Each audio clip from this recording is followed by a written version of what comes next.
Actually, nahuli nga yung isang tao ko ng pulis eh. Guilty.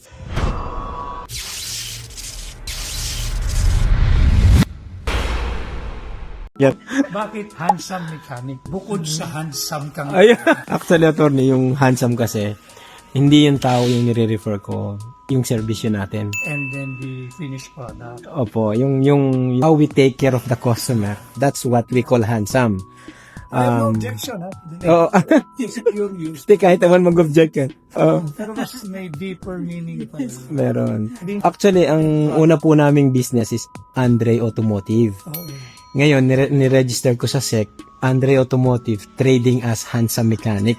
Oo, kasi, pag sinabi kong Andre Automotive, maswerte na yung 5 minutes, matandaan mo pa yung automotive eh. Pero pag sinabi nating handsome, nasa Pilipinas ka na, natatandaan mo pa yung handsome.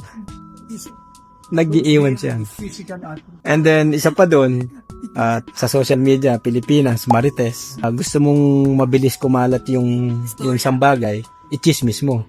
I-chismis ko, handsome kami. Hinahanap nila ngayon, asan ang handsome? Hindi na makita. Hindi naman violation yan ng ng truth in advertising. A false advertisement. Actually, nahuli nga yung isang tao ko ng pulis eh. Guilty. Talaga? Yung illegal possession of cute face. Oo. Saan mo nasintensyahan? Hindi na kasi. Usapan natin, mapupit ang usapan ng kapungin.